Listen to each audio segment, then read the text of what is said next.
تو پھر اسے اتھینٹک مانا جاتا، لیکن چونکہ جوازات کا ٹرانسفر کے جو فرسٹ اسٹیپ ہے اس میں کوئی عمل دخل نہیں ہے، لاسٹ اسٹیپ جوازات کے پاس جاتا ہے جب ہم 3 اسٹیپ مکمل کر لیتے ہیں، یعنی کہ پہلے ہم نے کسی بھی کمپنی سے کانٹریکٹ سینڈ کروایا، اسے ایکسیپٹ کیا اور یہ چلا گیا pending completing Absher by new employer, یا نوٹس پیریڈ کمپلیٹ ہونے کے بعد پھر بھی یہی آئے گا pending completing Absher by new employer, notice period جب 90 دن کمپلیٹ ہو جائے گا تو دونوں صورتوں کے بعد ہم جوازات کے پاس جاتے ہیں لاسٹ میں۔ اگر pending for current employer approval آ جائے تو پھر تو ہم جوازات کے پاس جا ہی نہیں سکتے، کیونکہ جائیں گے تو وہ کہیں گے بھائی پہلے مکتب عمل سے کلیئر ہو کے آئیں، تو پھر جب تک ہم کلیئر نہیں ہیں تب تک فائدہ ہی نہیں ہے۔ تو یہ چیز ہے میرا بھائی، اس لیے میں آپ تمام بھائیوں کو مکمل شیورٹی کے ساتھ بتا رہا ہوں، آپ لوگ بے فکر ہو کے رہیں، ایسی کوئی چیز نہیں ہے۔ انشاءاللہ تعالیٰ اگر آپ کا اقامہ ایکسپائر ہے، آپ ٹرانسفر کا حق رکھتے ہیں، اگر اس قانون میں کچھ امینڈمنٹ کچھ تبدیلی ہوگی تو اس کی وضاحت مکتب عمل کی طرف سے آئے گی، منسٹری آف لیبر کی طرف سے آئے گی، یا آئے گی کیوا کی ٹیم کی طرف سے، ٹھیک ہے۔ کیوا کا اپنا ٹویٹر پہ اکاؤنٹ ہے، آفیشیل ہے، تو وہاں سے یہ جواب ملے گا، اس کے بعد ہی اسے 100% مانا جائے گا، ادروائز دوسرا کوئی ادارہ اس کیوا کی طرف سے نمائندگی نہیں کر سکتا، ٹھیک ہے جی۔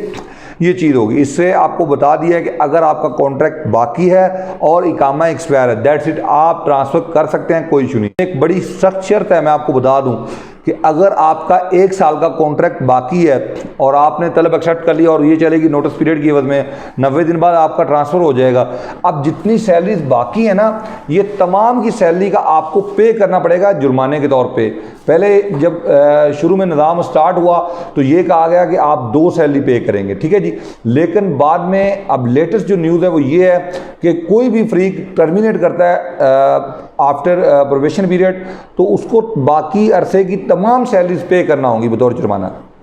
کفیل کرتا ہے تو اسے آپ کو سیلری پے کرنا پڑیں گی باقی کا جو پیریڈ ہے، اگر آپ ٹرمینیٹ کرتے ہیں تو آپ کو کفیل کو پے کرنا ہوگی، باقی جتنے باقی آپ کا کانٹریکٹ اتنی سیلری آپ کو اپنے کفیل کو پے کرنا ہوگی۔ تو میرا بھائی یہ بات آپ نے ذہن میں رکھنا ہے، لیکن یہ قانون لیٹسٹ ہے،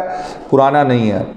ایک بات تو یہ آپ کو پتہ نہیں چاہیے۔ دوسری یہاں پہ میں ایک اہم چیز آپ کو بتاؤں، آج آپ لوگ جلدی سے فائٹ کی طرف نہ جایا کریں، ٹھیک ہے جی۔ فائٹ کی طرف جانا آپ کا فوری طور پہ حل نہیں ہے، فوری طور پہ حل ہے مذاکرات، اور مذاکرات کا مطلب یہ نہیں ہے کہ مہینہ 10 دن، نہ، مذاکرات کا مطلب ہے 1 یا 2 دن یا 3 دن، ٹھیک ہے جی۔ اور مذاکرات کا مطلب یہ ہونا چاہیے کہ آپ کو 100% شیور ہو کہ یہ بات وہ جو کر رہا ہے اس پہ وہ پیرا دے گا، ٹھیک ہے جی۔ یہ نہیں کہ بہت زیادہ یہاں پہ کفیلوں نے ایسے کہا کہ ٹھیک ہے اتنے پیسے لے ہیں، میں کر دیتا ہوں، میں یہ کر دوں گا، میں وہ، پیسے لینے کے بعد وہ مکر جاتے ہیں۔ تو جب بھی آپ کفیل کے پاس پیسے دینے کے لیے جائیں، میرا ذاتی رائے، میرا مشورہ یہی ہے کہ آپ اسے کہیں کہ ایکسیپٹ کر لیں، میں آپ کو پیسے پے کر دیتا ہوں، میں آپ کے پاس ہوں، یہ پیسے موجود ہیں، لیکن اس طرح میں پیسے نہیں دوں گا۔ آپ کے ساتھ 1-2 بھائی ہونے چاہیے کہ آپ کے ساتھ کوئی وہاں پہ زبردستی وغیرہ نہ ہو جائے، خدا نہ خواستہ، ٹھیک ہے جی۔ یہ چیز آپ نے ذہن میں رکھنی ہے۔ اس کے باوجود اگر کوئی بھی حل نہیں نکلتا تو لاسٹ حل ہے آپ کے پاس کیس کا۔ پھر آپ نے کیس اس طرح کرنا ہے جیسے بالوں میں چنگم لگتی ہے نا، اس طرح کی صورتحال میں کرنا ہے، پھر پیچھے ہٹنے والی آپ کے پاس کوئی بات نہیں ہونی چاہیے، اور آپ نے کمپنی کو بتانا ہے کہ بھائی جب لاسٹ میں اگر سچا ثابت ہوا تو میں یہ جو تمام پیریڈ جا رہا ہے اس کے جو ایکسپینسز ہیں اس کا بھی کیس آپ کے اوپر کرنے والا ہوں۔ یاد رکھیں آپ، میں مذاکرات کے دروازے کھلے رکھتا ہوں لیکن میں پیچھے ہٹنے والا اب نہیں ہوں، یہ چیز ذہن میں رکھیں۔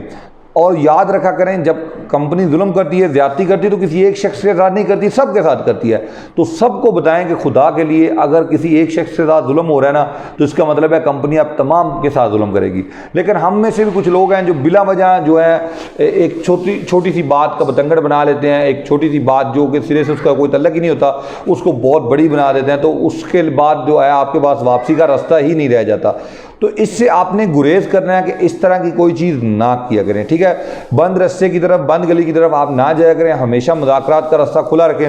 اگر آپ کیس جیت بھی جاتے ہیں تو کمپنی کے لیے مشکلات ہوں گی، لیکن کمپنیز کے پاس بھی اس کے حل ہوتے ہیں، میں آپ کو بتا رہا ہوں سیدھے لفظوں میں، ٹھیک ہے میرا۔ اور اس پہ ایک لاسٹ چیز کی وضاحت کر دوں، ترقی کے بارے میں بھی کچھ لوگ کہتے ہیں کہ بھائی مجھے 2 سال ہو گئے کمپنی میں، 3 سال ہو گئے تو مجھے ترقی نہیں ملی، پروموشن نہیں ملا، تو اس کے بارے میں بھی بتائیں۔ تو میرا بھائی پروموشن کے بارے میں قانون واضح ہے کہ اس کے بارے میں کمپنی کو پابند قانون نہیں کرتا، یہ کمپنی کی ذاتی پالیسی کے مطابق ہے کہ وہ ایک قانون مرتب کرے جس میں وہ دیکھے کہ صلاحیت کو کیسے جانچنا ہے، ایک پیمانہ بنائے، اس پیمانے کی بنیاد پر وہ آپ کو پروموشن دے۔ اس بارے میں قانون کچھ بھی نہیں کہتا کہ اگر آپ نے 2 سے 4 سال کام کیا ہے تو آپ کو پروموشن دینا لازم ہے کفیل کے اوپر، کمپنی کے اوپر، تو ایسی کوئی چیز موجود نہیں ہے۔ بہت بہت شکریہ، ڈھیر سارا خیال رکھیے گا، اللہ حافظ۔